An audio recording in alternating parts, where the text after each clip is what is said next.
how to restore home screen layout and wallpapers from a backup on the Samsung Galaxy S24 series. First, tap on the home button to go back to the home screen.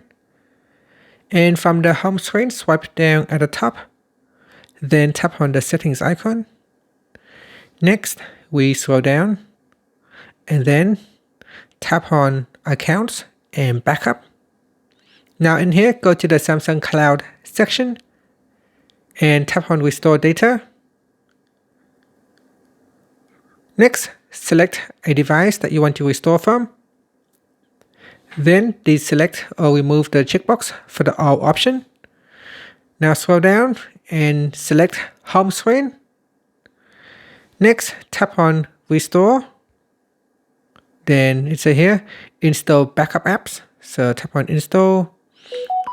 And that's it. After that, you can tap on the home button to go back to your home screen.